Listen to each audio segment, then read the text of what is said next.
প্রিয় দর্শক, প্রীতি নিন, শুভেচ্ছা নিন। আজকে আমরা যৌথভাবে কথা বলবো। আজকে আমি কথা বলবো না, মূলত আমি কথা শুনবো আপনাদের সঙ্গে। এই মুহূর্তে আমাদের এই কথা বলবার জন্য উপস্থিত আছেন। নমস্কার, আমি তরুণ ঘোষ। কালকে গভীর রাতে আমাদের এখানে এসে পৌঁছচ্ছেন রাশিয়ার প্রেসিডেন্ট পুতিন। কিন্তু মজার ব্যাপার হলো, তিনি আসার আগে এই 24 ঘন্টা বা 38 ঘন্টা আগে কেজিবি মারফত একটা ডিপ্লোম্যাটিক চ্যানেলে একটা বার্তা পাঠানো হয়েছে। বার্তাটা কি সেটা আমরা কেউ জানতে পারিনি, কিন্তু বার্তা যে গুরুত্বপূর্ণ সেটা বোঝা যাচ্ছে সাউথ ব্লকের ছুটোছুটি থেকে। কারণ এই বার্তাটা পাওয়ার পরই অজিত দোভাল সঙ্গে সঙ্গে ছুটে যান রাজনাথ সিং এর কাছে, প্রতিরক্ষা মন্ত্রী। সেখানে আসেন আমাদের স্বরাষ্ট্রমন্ত্রী অমিত শাহ এবং বিদেশমন্ত্রী ডক্টর জয়শঙ্কর, এবং ডেকে আনা হয় ফিনান্স মিনিস্টার নির্মলা সীতারামনকে। অর্থাৎ একটি কিচেন ক্যাবিনেট যে বৈঠক, সেই বৈঠক বসে যায়। তারপরে সেটা প্রধানমন্ত্রী মোদির কাছে গেছে কি না সেই বৈঠকের কোনো অংশ, তারপরে আবার মোদির সঙ্গে কথাবার্তা এটা হয়েছে কি না সেটা নিয়ে এখনো পর্যন্ত আমাদের কাছে কোনো খবর নেই। কিন্তু এই বৈঠকটা যে এই আধ ঘন্টা আগেও চলছে, আমি এখন ভিডিওটা করছি, এখন বাজে 3:30, একটু অপেক্ষা করে করেই আমি করলাম। এখনো পর্যন্ত কোনো খবর নেই, মানে এর পরে কি খবর হলো সেটা আমি জানতে পারিনি। তো এই যে মেসেজটা যেটা এলো সেটা কিন্তু খুব অর্থবহ, এবং যেখানে ভ্লাদিমির পুতিন ডেটকে এগিয়ে এনেছেন, 12-13 আসার কথা ছিল, সেটাকে তিনি 4-5 করলেন, 4 দিনের সফর করলেন। আচ্ছা, 4-5 এই কারণে বলা হচ্ছে, আমি কখনো বলছি 4 তারিখ, কখনো কেউ বলছে 5 তারিখ। তার একটাই কারণ হচ্ছে, আমরা যারা মধ্যবিত্ত বাঙালি, আমরা তারা রাত্রি 12টা-1টাকে আমরা মধ্যরাতি বলি, 4 তারিখ মধ্যরাত। তারপর দিন ভোরবেলা হলে আমরা বলি যে 5 তারিখ পড়লো। কিন্তু ইংরেজি ক্যালেন্ডারে কিন্তু 12টার পরে কিন্তু 5 তারিখ হয়ে যাচ্ছে। ফলে কেউ কেউ বলছেন 5 তারিখ কাগজে যেটা বেরোচ্ছে। আর ভারতীয় সময় মানে বাঙালির সময়, ভৃত বাঙালির সময় যদি আপনি ধরেন, তাহলে এটা হচ্ছে একদম আপনার 4 তারিখ গভীর রাতে। এই হচ্ছে গল্প। হঠাৎ কি এমন ঘটলো, এর মধ্যে লুকিয়ে আছে কিন্তু রহস্য। কারণ বাংলাদেশ নিয়ে কিন্তু এখানে প্রচুর গল্প রয়েছে। গল্প আমার মনে হচ্ছে, সন্দেহ হচ্ছে এই কারণে, কূটনৈতিক মহলে কথাবার্তা বলে যেটা জানা গেল সূত্র মারফত, যে বাংলাদেশে একটা বড় অঙ্ক এখানে রয়েছে। আপনাদের হয়তো স্মরণে থাকতে পারে যে এর আগে 45 মিনিটের একটা বৈঠক হয়েছিল ভ্লাদিমির পুতিন তার গাড়িতে। ওই গাড়িতে আর কেউ ছিলেন না, শুধুমাত্র নরেন্দ্র মোদী এবং পুতিন। সেই বৈঠকের খবর কিন্তু কেউ জানে না। এবারেও একটা রুদ্ধতার বৈঠকের কথা আছে, যেটা আমি আগেও আপনাদের বলেছিলাম। তার মানে বাংলাদেশ থেকে এমন কিছু খবর একটা এসছে যেটা পুতিনের কান খাড়া করে দিয়েছে। আর বাংলাদেশে কিন্তু কেজিবি এখন প্রচন্ড অ্যাক্টিভ। এই যে আপনাদের ওখানে যে জ্যাকসন মারা গেলেন, তার আগে বেশ কয়েকজন আমেরিকান মারা গেলেন, মারা তো গেছেন, এটা আপনারা সবাই জানেন।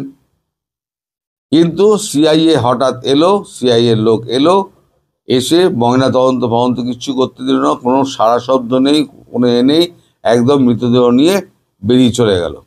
এরকম আরো কিছু আছে যেগুলো এরকম মৃতদেহ বেরিয়ে গেছে।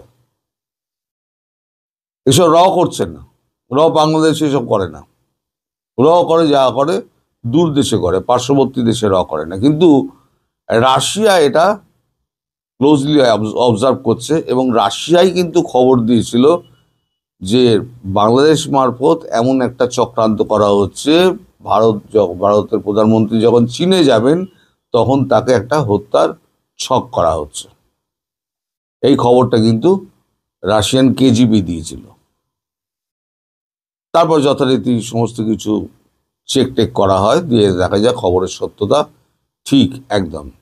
তাহলে কেজিবি যে নজর দিয়ে রয়েছে বাংলাদেশের দিকে এবং বাংলাদেশ সংক্রান্ত কোনো বিষয় এর মধ্যে লুকিয়ে রয়েছে।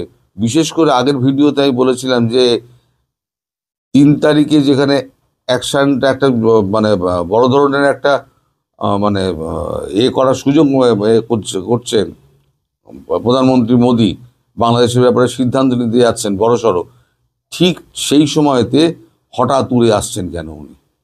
টাইম এগিয়ে দিয়ে উড়ে আসছেন কেন? এখন একটা মেসেজ পাঠালেন, এবং এমন গুরুত্বপূর্ণ মেসেজ যে এখানে কিচেন ক্যাবিনেট বৈঠক বসে গেল। অবশ্যই জানতে পারবো, কিন্তু একটু করে এই সমস্ত গুরুত্বপূর্ণ খবর পেতে একটু সময় লাগে। সরি। তো এর মধ্যে কিন্তু আমরা ওই দোহাতে একটা বৈঠক হয়েছিল, খলিলুর রহমানের সঙ্গে সিআই এর বৈঠক হয়েছিল, মনে পড়ে আপনাদের? যেখানে ভারতের লোক ছিল, তারপরেতে সেখান থেকে সিআইএ এবং খলিলুর আলাদা করে একটা বৈঠক হয়, এবং সেখানে মানে ভিডিও কলে সার্জিও গোর ছিলেন ভিডিও কলে। সেখানে হয়তো খলিলুরকে এমন কোনো বার্তা দেওয়া হয়েছিল ডক্টর ইউনূস সম্পর্কে, এমন কোনো একটা বার্তা নিশ্চয়ই দেওয়া হয়েছিল, সেই বার্তাটি ইউনূসের কানে খলিলুর এসে দিয়ে দিয়েছে। এবং আপনারা খোঁজ নিয়ে যা দেখতে পারবেন যে ওই খলিলুর ফেরার পরেতেই এই 1 তারিখ থেকে না 2 তারিখ থেকে তিনি ক্যান্টনমেন্টে গিয়ে রাত্রি যাপন করছেন। এই যে আমি একটা পোস্ট দিয়েছিলাম যে উনি প্রাণনাশের আশঙ্কা করছেন, প্রাণনাশের আশঙ্কা উনি করছেন, কারণ এই খবরটা খলিলই দিয়েছে, সিআইএ সূত্র ধরে এই খবরটা দিয়েছে যে বাংলাদেশের একমাত্র বিষ দাঁত হচ্ছে গিয়ে ডক্টর ইউনূস। কোনো একটা রাষ্ট্র সেই বিষ দাঁতকে উপড়ে দিতে চাইছে। হতে পারে আমেরিকাই, কারণ আমেরিকার স্বার্থ সিদ্ধি হয়ে গেলে আমেরিকা কাউকে দেখে না। ওই জন্য কিসিঞ্জার বলেছিলেন আমেরিকা শত্রু থাকা ভালো, বন্ধু থাকা আরো ভয়ঙ্কর। তা যিনি বাইডেনের হাত গলায় ঝুলিয়ে যিনি ছবি তুলেছিলেন সেদিনকে তার খুব মজা লেগেছিল। এখন হয়তো তিনি বুঝতে পারছেন যে আমি একেবারে সাপের মাথার উপরে পা দিয়ে রয়েছি, পা আমি তুললেই সাপ আমাকে ছোবল মারবে। এমনও হতে পারে, অথবা এমনও হতে পারে কোনো বিদেশি শক্তি ওই দাঁতকে ওবড়ানোর চেষ্টা করছে। আমার পরবর্তী যে মানে ইউনূসকে নিয়ে ভিডিও করার যে ইঙ্গিতটা ছিল, সেটা হচ্ছে এই ধরনের কিছু ইঙ্গিত দিয়ে আমি করে দিয়েছিলাম, যে আর নির্যাসটা আপনাদেরকে বলে দিলাম যে কেন ভয় পাচ্ছি না। আর আপনারা যারা বলছেন যে ইউনূস বহুদিন ধরেই রাত্রি যাপন করছেন, এই কথাটা ভুল। সম্পূর্ণ উনি যমুনাতেই আছেন, রাত্রি যাপন যমুনাতেই করছিলেন। ইদানিং 3-4 দিন উনি যমুনায় থাকছেন না, উনি ক্যান্টনমেন্টে গিয়ে ঢুকে বসে থাকছেন। এবার আর একটা হিসেব করুন, আর একটা হিসেব করছে জেলেনস্কি কিন্তু বলেছিল মোদি যদি মধ্যস্থতা করেন তাহলে এই যুদ্ধ আমি থামাতে রাজি আছি। এখন জেলেনস্কির মনে আছে যে ডোনাল্ড ট্রাম্প তার অফিসে ডেকে নিয়ে জেলেনস্কিকে কি অপদস্থ করেছিলেন। ডোনাল্ড ট্রাম্পকে যেমন ইউরোপ বিশ্বাস করে না, তেমনি রাশিয়া বিশ্বাস করে না, ভারত বিশ্বাস করে না, চীন বিশ্বাস করে না, পৃথিবীর কোনো দেশ বিশ্বাস করে না, জেলেনস্কিও বিশ্বাস করে না। ফলে জেলেনস্কিকে যতই বোঝানো হোক, ট্রাম্প বোঝাক, জেলেনস্কি কিন্তু বুঝতে রাজি নয়। জেলেনস্কি জানেন এখানে একমাত্র যে ব্যক্তি যিনি আছেন তিনি হচ্ছেন নরেন্দ্র মোদী, যার কথা রাশিয়া শোনে, যার কথা আমি শুনলে পরে আমার ভালো হবে। হয়তো যুদ্ধটা থামানোর জন্য হয়তো রাশিয়া মধ্যস্থতা করতে চাইবে, মধ্যস্থতা চাইবে হচ্ছে নরেন্দ্র মোদীর। সেটাও একটা কিন্তু পয়েন্ট হতে পারে। পুরোটা বাংলাদেশ জড়িয়ে আছে, কিন্তু এটাও কিন্তু একটা পয়েন্ট হতে পারে। কারণ রাশিয়া জানে যে ভারতবর্ষ রাশিয়ার একেবারে চিরকালীন বন্ধু। এত চাপ আমেরিকার এসছে, আমাদের জিডিপি 8.2% হয়েছে, বেড়ে সবার জিডিপি একই জায়গায় রয়েছে, কিছু দেশে হয়তো কমেছে। রাশিয়ার জিডিপি বেড়ে গেছে, সেটা হচ্ছে ভারতের সঙ্গে ব্যবসা করে। তখন যে এত চাপের মুখেও ভারত যে তেল কেনা থেকে সরে আসেনি, এটা কিন্তু রাশিয়া কিন্তু জানেন তো, যে কোনো এজেন্সি, যে কোনো দেশ বিহেভিয়ারাল মানে আচরণগত ব্যাপারগুলো দেখে, যে এই লিডারটা কিভাবে তার মুভমেন্ট করছে, তার বডি ল্যাঙ্গুয়েজ কি, সে কিভাবে ভাবছে। উনি এতে বৈঠক করতে যাচ্ছেন, ট্রাম্পের সঙ্গে বৈঠক করতে যাচ্ছেন, সব দেশ নানান কটূক্তি করেছে, ভারতবর্ষ কিন্তু চুপ, ভারতবর্ষে একটা কথা বলে না। এগুলো প্রত্যেকটা কিন্তু কূটনীতিতে কাউন্ট হয়, প্রত্যেকটা। তার উপর নির্ভর করে যে পুতিন কার ওপরে ভরসা করবে। ভারতবর্ষের যে দীর্ঘদিনের ভূমিকা, সেটা রাশিয়া জানে যে আর যেই আমার হাত ছাড়ুক না কেন, ভারতবর্ষ ছাড়বে না। ফলে যেমন রাশিয়া ভারতকে সাহায্য করে, সেটা অর্থনৈতিক দিক হোক, ব্যবসায়িক দিক হোক, তারপর আপনার গোয়েন্দা সূত্র এদিক ওদিক করা হোক, তেমনি ভারতও রাশিয়াকে রেসিপ্রোকেট করে ওইভাবে। তো এখন এইভাবে খেলাটা এখন যেটা চলছে, সেটা মোদি অবধি যাচ্ছে। নিশ্চয়ই মোদি জানবেন, মোদি জানবেন না এমন তো নয়। নিজেদের মধ্যে কথাবার্তা বলে ডিসকাশন একটা তৈরি করে মোদিজির কাছে গিয়ে উপস্থিত হবেন। তার মধ্যে একটা বার্তা আবার হয়তো রাশিয়াকে পাঠিয়ে দেওয়া হবে, ঠিক আছে আপনার ব্যাপারটা আমরা বুঝেছি, আমরা এই ব্যাপারটা নিয়ে আলোচনা করছি, আপনি আসুন। আমার মনে হচ্ছে যে রাশিয়া খুব সম্ভবত চাইছে যে ইউক্রেনের যুদ্ধটা বন্ধ করে দাও। ইউক্রেনের যুদ্ধটা বন্ধ করলে রাশিয়া ফ্রি হবে।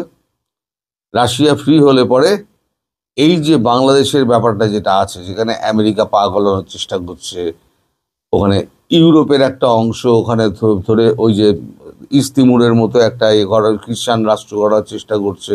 এ শুধু তো আমেরিকা করছে না, আমেরিকার সঙ্গে ইউরোপও রয়েছে। তাহলে সেটাকে বন্ধ করতে পারলে পরে একমাত্র লাভ হচ্ছে ভারত এবং রাশিয়ার। চীনকে না ভারত বিশ্বাস করে, চীনকে না ভারত বিশ্বাস করে, না রাশিয়া বিশ্বাস করে। ঠিক আছে, সঙ্গে আছো থাকবো, কিন্তু তোমার ওপরে চোখটা আছে, কিন্তু তোমাকে অন্ধের মতো বিশ্বাস আমরা করি না। ফলে যা করছে এই দুই বন্ধু মিলে করছে, এবং যত সমাধান এই দুই বন্ধু মিলেই করবে। আমি একটা ভিডিওতে বলেছিলাম, দুই রাষ্ট্রপ্রধান মিলিতভাবে কথাবার্তা হয়েছে, এবং দুই রাষ্ট্রপ্রধান মিলিতভাবে শেখ হাসিনাকে ওইখানেই বসাবেন। এর কোনো অন্যতা হবে না। আপনারা দেখে নেবেন, অনেক লোকে আমায় টিটকিরি মারে, অনেকে বলেন গল্প শোনায়। আমি যখন বলতাম 14-16 মাস আগে এই পরিস্থিতি আপনার থাকবে না, তখন অতি বড় আওয়ামী লীগারও তখন কিন্তু মানে আমার কথা বিশ্বাস করতেন না, বলতেন কি করে আপনি বলছেন।